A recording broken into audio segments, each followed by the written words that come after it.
বন্ধুরা তোমরা সব কেমন আছো? আশা করছি সবাই ভালো আছো, আমরাও ভালো আছি। তো আমরা রড লোড করতে বলে গেছিলাম, তোমাদেরকে এর আগের ভিডিওতে বলেছিলাম।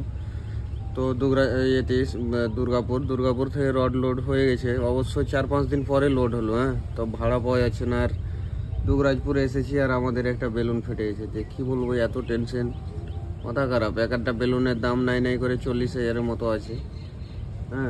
তো মিস্ত্রিকে ফোন করেছিলাম অবশ্য, আর মালও চলে এসছে আমাদের কাছে।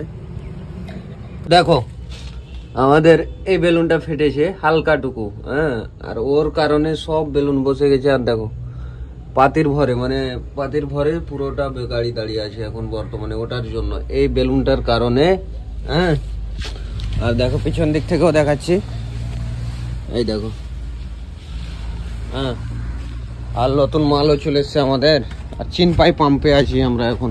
এটা হচ্ছে আমাদের নতুন বেলুন, এই দাম দেখো। আর এটা বেলুন। তো যাই হোক, মিস্ত্রিকে আমি ফোন করেছিলাম, তো মিস্ত্রি বললো দাদা আসছি, একটু লেট হবে, একটা গাড়ির কাজ করছি, তারপরে দাদা ঢুকবো। তো ঠিক আছে তাহলে আসো তোমরা, আমরা দাঁড়াচ্ছি, কোনো ব্যাপার না, আমাদের তো কাজ করাতে লাগবে, না হলে হবে না। তো যাই হোক, ভিডিওটা ভালো লাগলে লাইক ফলো শেয়ার অবশ্যই করে দেবে।